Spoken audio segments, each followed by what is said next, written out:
Welcome to this segment of whatwouldyouask.com. That's www.uask.com. And we're the first user-generated self-help site.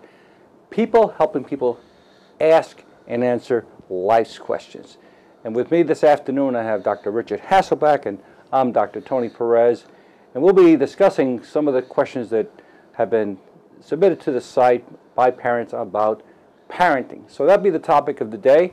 And I'll have Richard begin by sharing with us one of the questions on the site that we found you might be of interest. Well, one of the very interesting questions that we got is from a 48-year-old woman, a mother, who is asking us how we can, or how she can, use social networking sites in the parenting process. Social networking. Richard, how far has parenting gone? Social networking. Well, perhaps maybe too far. We'll see with this question. Wow. The question is, when I returned from being out of town, I found evidence that my 18-year-old daughter had had a party. Oh, wait, Rich, I just have to interrupt you here. How many of us, as parents, have had the same problem? We at home, and guess what? Our kids have had a party. I remember my kids sharing with me, this is when they became adults, that they even danced on our dining room table. But go ahead, Rich. I'm sorry to interrupt you. Well, and maybe you too would wish that you had Facebook back then. She asks, should I have posted a picture of the alcohol and weed on Facebook? Now, she goes on to explain that when she got home, she found that somebody had slept in her bed, that they'd left a half-full beer on her nightstand, that in her daughter's room she found grain alcohol, a large can of lemonade malt liquor, and that the downstairs of the house was more of the same with baggies of marijuana and alcohol strewn about. That must have been some party. She says, my oldest daughter says I should not have humiliated my 18-year-old by posting the pics along with what had transpired on Facebook. What do you think? Well, I don't know, Richard. How do we include now social networking in the whole process of parenting? This is amazing. I'd like to see, Richard, what were some of the answers? Well, the first person who answered, a 33-year-old woman, says, one thing I'd say is that I wouldn't have posted on Facebook. However, you have every right to be upset with her. I would have grounded her, taken her to the doctor to get tested. I'd speak to her about what she's feeling and explain to her why she is doing what she's doing and feeling what she's feeling.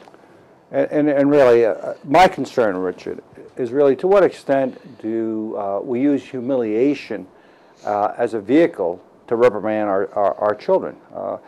I guess I'm somewhat cautious that we try to confront issues, but be very careful that we're not having a negative impact on the self-esteem of the individual.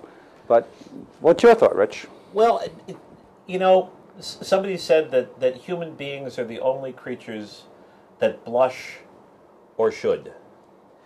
And I think shame can be a very constructive way in which we let people know that their behavior is not appropriate. So in some ways, the criminal justice system takes people convicted of crimes and shames them through incarceration, through giving them a criminal record. Some cultures will shame folks who have gone beyond the cultural norms by putting them in a circle and communicating their displeasure.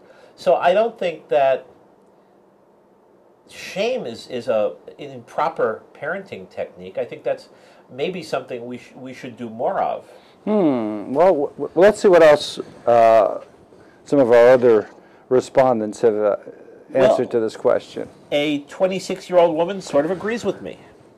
She says, trust me, if you love your 18-year-old daughter, then you did right in humiliating her. She doesn't have control over her actions, from what I can tell from your story. I'd ground her. I'd forbid her to see her boyfriend. I'd take her to the doctor so that she could get HIV tested. It's pretty tough love here. Whoa, Rich. That's really going to one extreme, don't you think? I do. I mean, I think this is... That's more than shaming when you start taking... It's taking out the blunderbuss and shooting. You know, one of the things, as I listen to both of these answers, I hear shaming and humiliation Right. isn't necessarily a bad thing. But when you put Facebook into the mix, you take something out of your family and out of your immediate community, and you put it up for the world to see. And in my mind, the question becomes, what are the limits between the private and the public?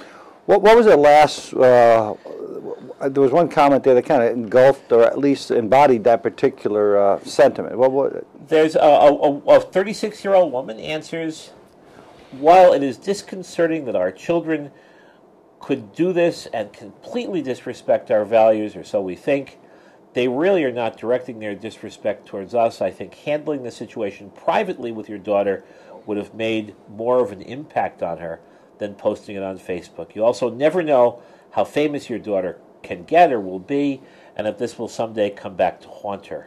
You know, and Richard, that's a good point, because now, even when you interview for a job, prospective employers are looking into Facebook and other social media, trying to find out more about the prospective employees, so that there is some concern there that I think that parents should be aware of, that when you put it out on Facebook, you put it out on social media, you're really sharing it with the world, and it's not something that's easily erased.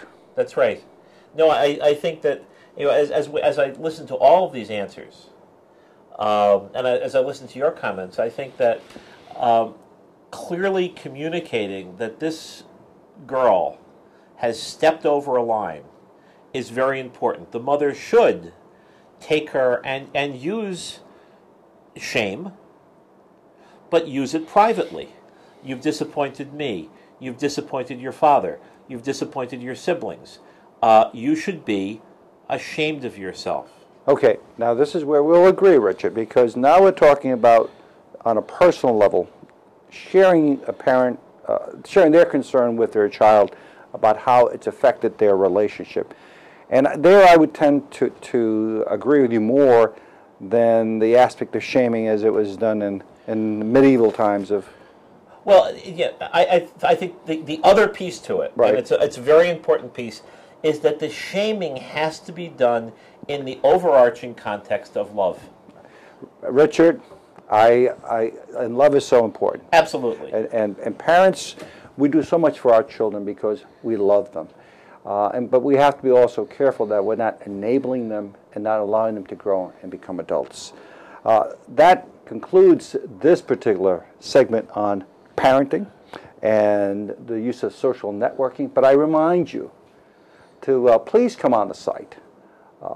If life came with an answer sheet, what would you ask? www.uask.com.